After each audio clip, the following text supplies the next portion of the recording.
there, it's Linda from Lányos Handmade, and today we're going to look at just the handles and the adjustable shoulder strap for the Danika bag. Sometimes you want to have, you know, your print showing or your panel showing, so you just put in the hardware and the strap and handles, and other times you will need a lot of hardware for putting in the decor straps. So it's up to you which one you like to do.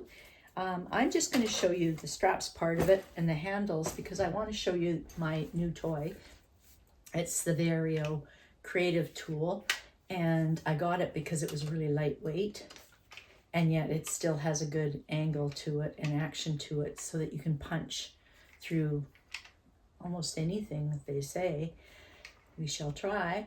And it comes separately with snap attachments or grommet attachments. I bought the rivet attachments so I can put rivets in. So I can either pierce the hole and put in my Chicago screw, or I can pierce the hole and crunch in my rivets. But we'll take a look at this and hopefully I'll answer any questions you have.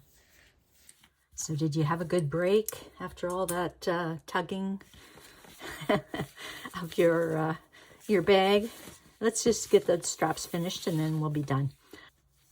Okay, I've got these straps here and they are good enough for my handles. I measured them. The thing about them is, since it's raw edge material, I want to have two put together, wrong sides together. I want to put some strips of this inside so it supports it if I think the handles are going to be put through a lot of, you know, stress. So I'll just run that through. I can secure it all with double-sided tape, right? And then I can top stitch all the way around. I think to match my bag, I'm going to round the corners just like they're rounded on here, because then when I stick the handles through and stick some rivets on, you can see they're both rounded this side and rounded that side.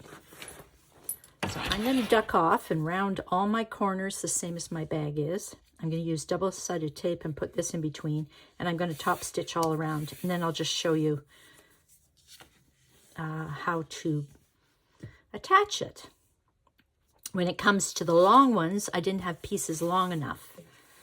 These aren't long enough. There's tons of them, but they're not long enough. So these I'm going to have to join together first. And when you're joining together pieces, it's not hard. You just put them right sides together and at an angle and make sure, because I can see this one's crooked. I'll take that off. And I'll make sure I've got square corners, and then I'll sew from one here to here, one corner here to there. And then I'll trim that off. And then I open it and the strap ends up being longer. And when I open it, I'm going to glue the ends down here and top stitch them too so they're more secure, so that they'll be joined and top stitched and flat. And then I can make a good strap out of it. So I'll show you in a minute what that looks like. Right now I've got some top stitching and gluing to do. So let's start with this handle first. I've marked where I want my holes to go on this side. And I did put some double-sided tape and some of that interfacing in between. And now I can top stitch all around. But then if you have knots on the ends, you want to make sure that the knots are on the inside when you fold it over, because you don't want to have a nice fold over and then a funky knot sitting there. So pay attention to which way you're folding. We had one tester that used two different kinds of material, and one was a print and one was a solid, and it looked really cute when it was folded over because the print showed up again. So after I top stitch this, I might notice that I've got some overhang, and so I'm going to run by it with a ruler and a rotary cutter and punch my holes. So I'll get that done. I've got two of these to make. Okay, I've got my handle made up. I put little marks here. This is where the holes go because we're going to fold it over here. Let's get our bag. I've decided which side I wanted as right side and which side is wrong side. So I'm going to put the 2 holes in, and they will meet up with the bottom 2 holes. And then I will put them in here, and I'm using Chicago screws, and they'll fit in here nicely. And you can't see a thing I'm doing probably because my hands are in the way, so just hold on a sec. So I want to make sure that this is curved outside so we can see it, and this is curved outside so we can see it. So right now I'm just going to put some holes in. Should measure because I want about 2 inches overhang. Yep. And this is my Vario press. Now I've got to find my center here. I'm just going to put it down a little bit. See how my light is here. See if I'm in the center. Yep. And press through all the layers. And it's done. I'll just do this other hole before I start talking again. Not very light in this room.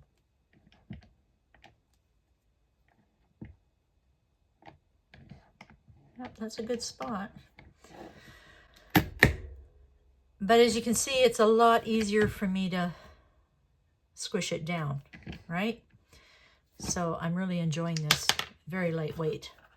My bottom fell out. Now can I poke this through? Can I get this out? Yep, there you go. That's the one with a hole in it. It's supposed to go in the bottom. And the one with the point in it is supposed to go in the top with a washer to hold it in place. And I'm really liking how that works. Okay, I've done my top stitching. I've got my interfacing like this inside. It's all held together with double-sided tape. I could put some more holes in. You can tell I love making holes now. Just wish my light was better. Yep, that's it.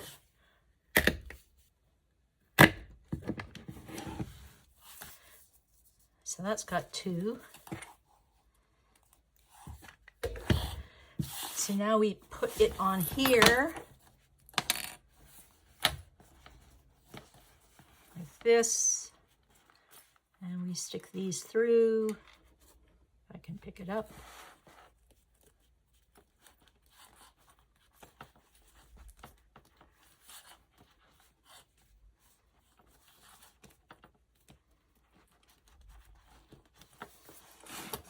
Get a dot of glue.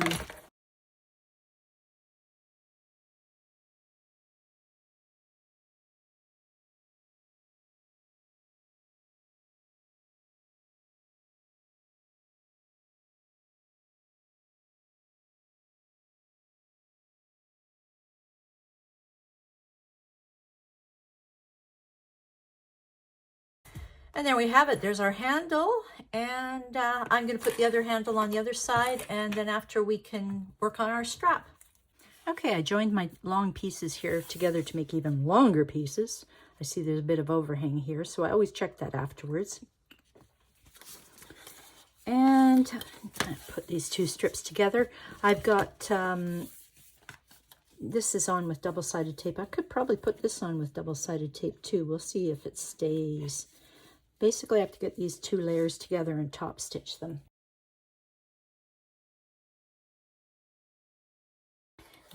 Now I'm kind of happy that these 2 zigzags don't line up because it would make it really thick here.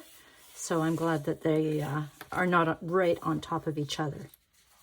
I'm going to continue clipping this together and top stitch all the way around, and then I'll punch holes like it shows on the pattern so that I can stick it on my D-ring tabs. But I'll do the top stitching and I'll come back and show you how it attaches to the bag. Okay, I've got my strap all done. Now I can put it together here. Got to get the other end through a swivel hook.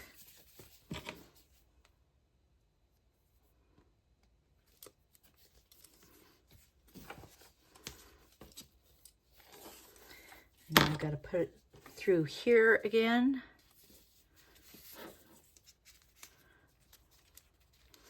You might have to do this a couple of times if you've got a right side and a wrong side, a side you like and a side you don't like, because ultimately in the end we want it to fold over. See, this is the bad side. Fold over here and hide the bad side.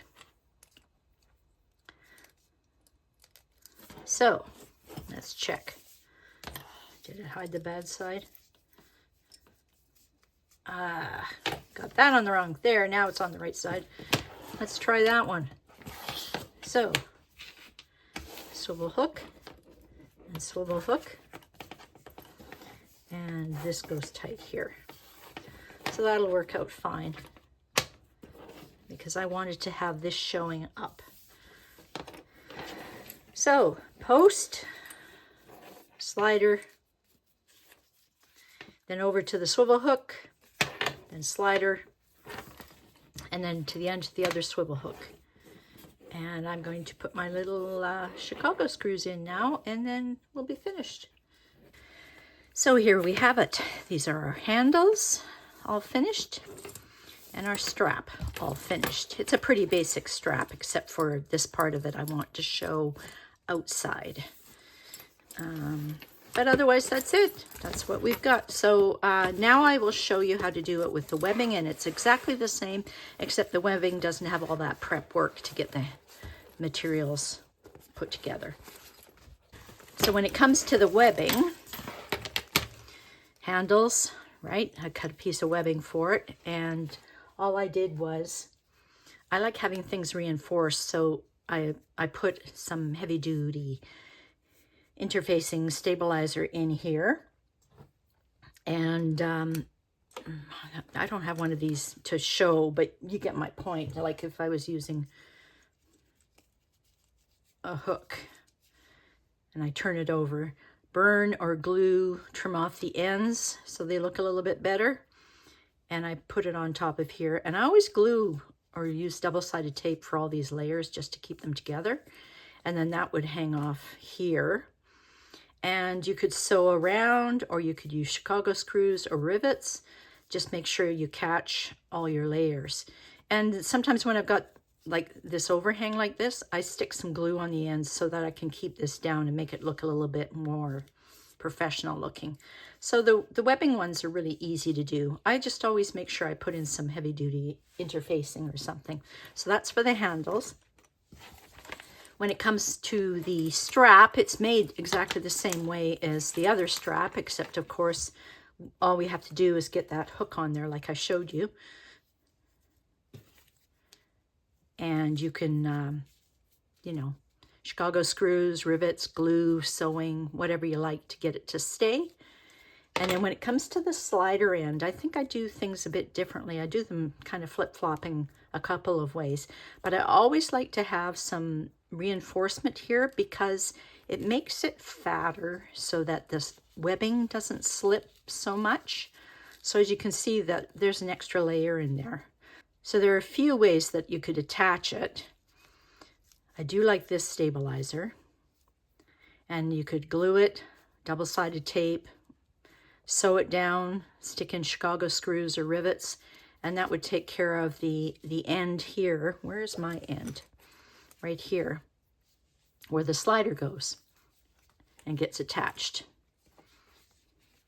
Now the other way you can do it, it's hard with the black to see probably, isn't it?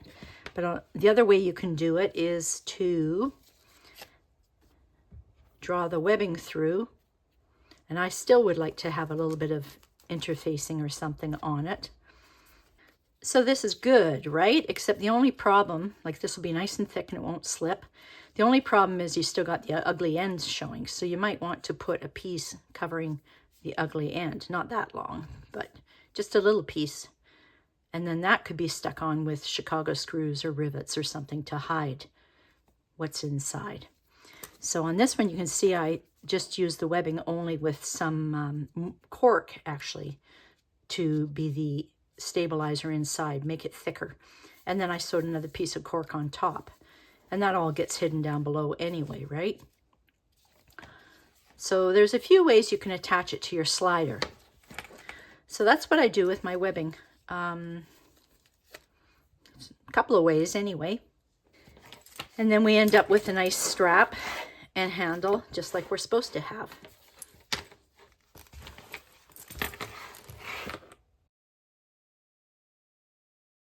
So let's just take a minute here now and open my little gizmo up here.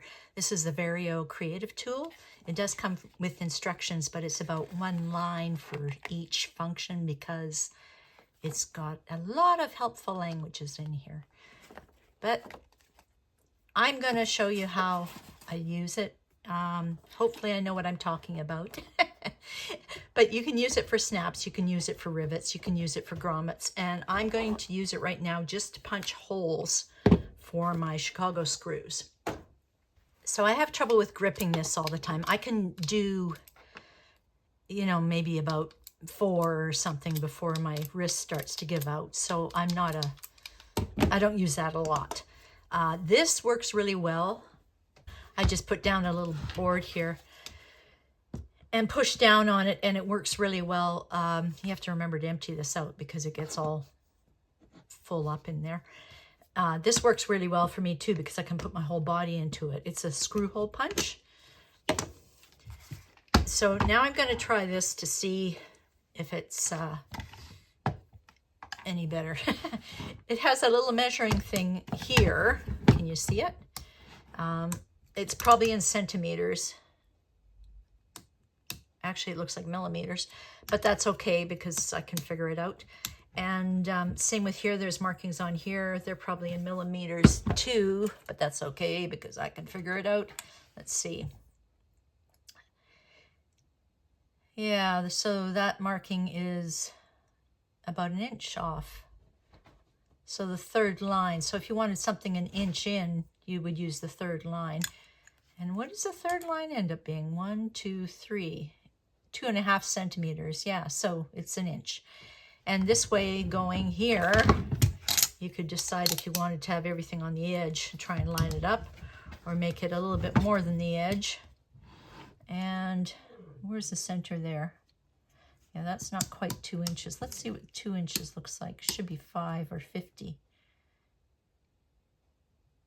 Now 5 centimeters, that's 1, 2 inches. I need a little bit more. Yeah, it's on the 5. So this side would tell me it's 2 inches, it's 5 centimeters or 50 millimeters. So it has measurements on there. The other thing it has is it has a clamp, and the clamp goes in the back. And I'm not going to use a clamp because I'm at my sewing table here, but if I had a lot to do, you know, the clamp might come in helpful. The clamp is sold separately. So let's try this. This is the base. This is what holds things. Okay, so you have to decide which size you want, and I can't remember what size I was using. Yeah, that was a 4. Okay, and they say to put your words, there's the measurements here, down on the base.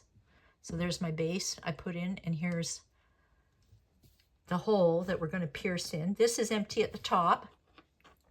And these have washers on them, which come with it. And let's see if I can find the numbers on these ones. Comes with 4 sizes, yeah. It's 2.5, 3, 3.5, and 4.5. And it's all millimeters. So because the washer's on there, you can put it in and it'll stay. Otherwise, if you do it without the washer, like it's going to fall out. You need those washers. Emmaline sells kits with extra parts in it that you can use, and that fits pretty good. So now everything's secure.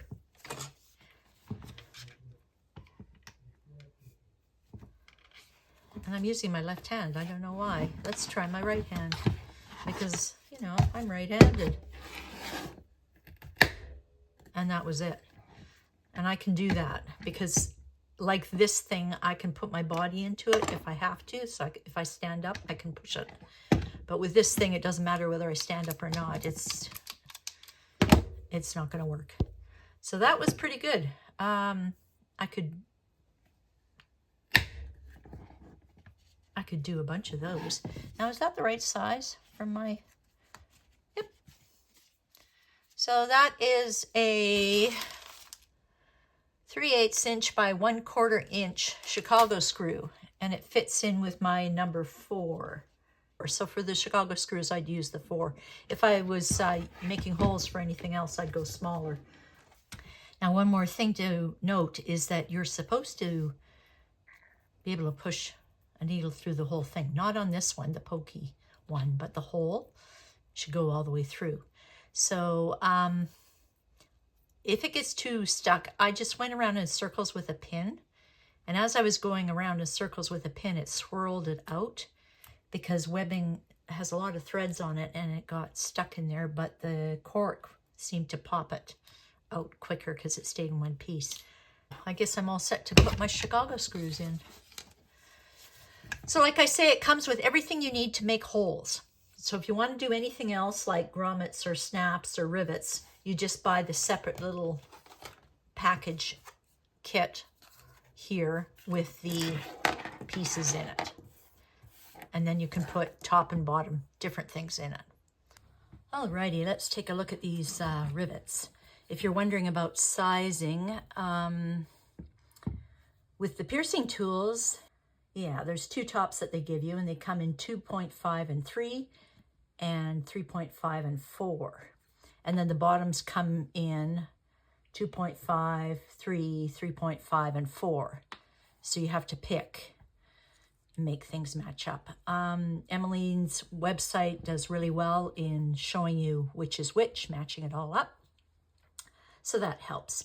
Now, I'm curious about this little screw up here, so let's give it a shot.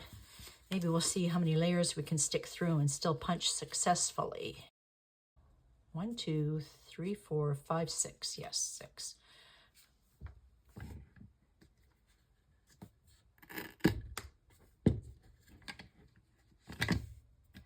Yeah, that was 6 layers. And I did raise the screw a little bit.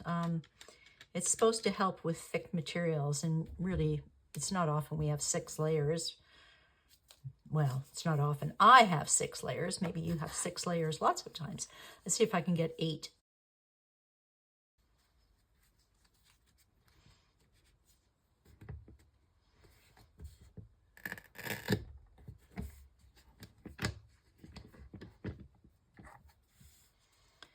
Well, yes, the hole went through. I picked up my bottom piece with it too, but the hole did go through. If I'm doing 8, I might want to make the hole smaller because it starts small up here, but when it got down to here, it was really big because it was crunching down. So I'm going to see what happens if I lift the screw up higher.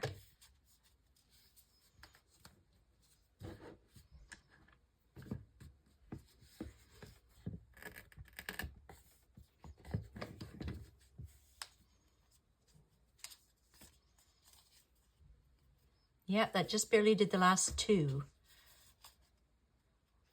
1, 2, 3, 4, 5, 6. So that was 8 layers. And, you know, it's usable. I could do that. I don't think there's going to be much time when I'm going to need to put the screw up. So let's take these out and let's look at our kit for our rivets. So this is empty now. I have rivets. I have 2 different sizes. I've never tried this before. Let's see how it goes. Okay, so I changed these. I've got the 2, 5, 3 on the top and the 3 on the bottom. I don't know if that's going to be too big or too small, but you know, like I say, I've never done this before, so let's give it a shot. Let's try the 7, 5 ones here. So this is the 9s, and I'll put those aside for a minute. Again, they give us instructions, but it's all pictures. So we'll see what happens here. Let's first make a hole.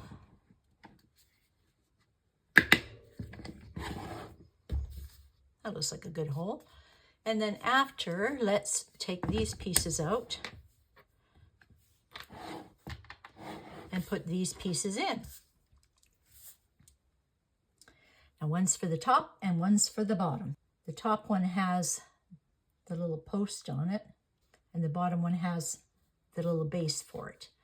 Now you're not going to be able to fit your base in with this in. They said it's easier if you push it from the bottom. And that's the truth. It is easier. Now the base does fit in there snugly, but because of gravity, I don't know if that's going to stay. No, so we have to guide it down. So I am going to get my cork back,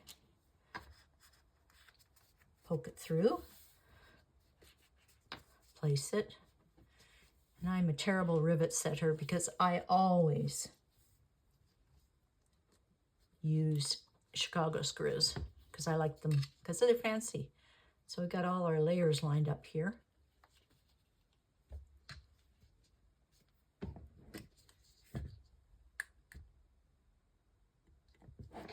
I didn't hear a click. I was supposed to hear a click. I didn't hear a click. It's on. And it's undamaged. I did not hear a click. I might want to use a bigger base here because this base was a little snug to pull off. So let's try that again. Make a couple holes so that we can practice. This goes on the bottom and this goes on the top. I wonder if the washers fit on that thing. It sure would make things handy. Let's make a couple of holes.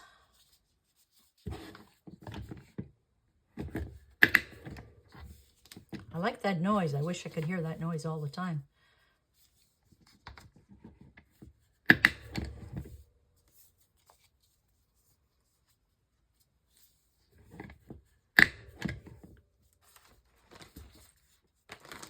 Got anything else I can punch holes in?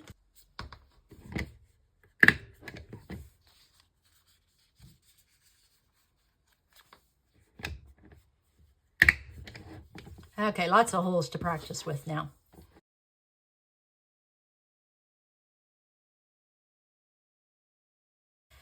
So what side? Yeah, this is the one we decided. Let's try the bigger one so it doesn't stick so much as this small one. And we'll get this on the top, right?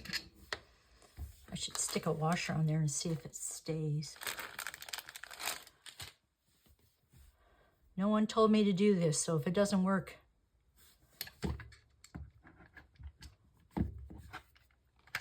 ha ha, there you go. Washer makes it stay, even though they don't tell you to use washers. So let's get another one, try it again.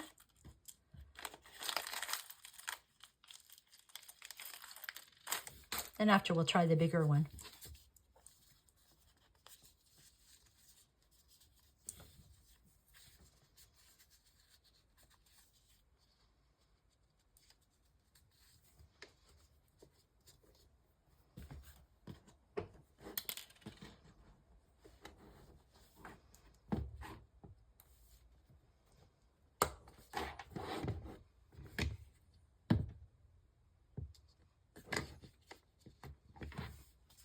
Beautiful.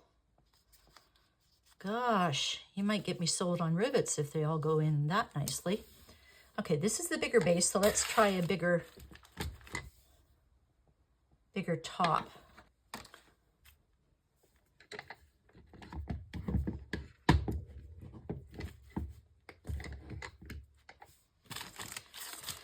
Let's try some of these. They've got longer posts on them, really long posts.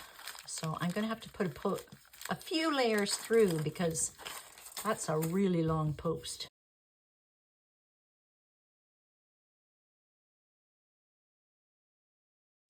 Let's try that.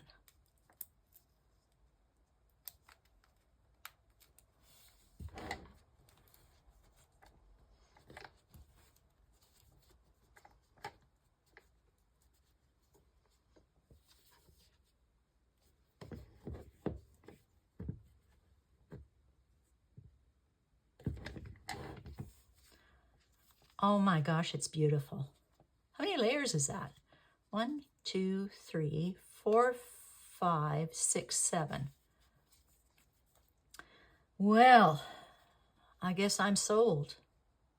Okay, so hopefully that helps you. I'm going to enjoy using this because I do like putting my shoulder into it instead of just all the wrist work all the time. So thank you for watching, And I hope you got all your questions answered about this little tool. And I'll see you next time.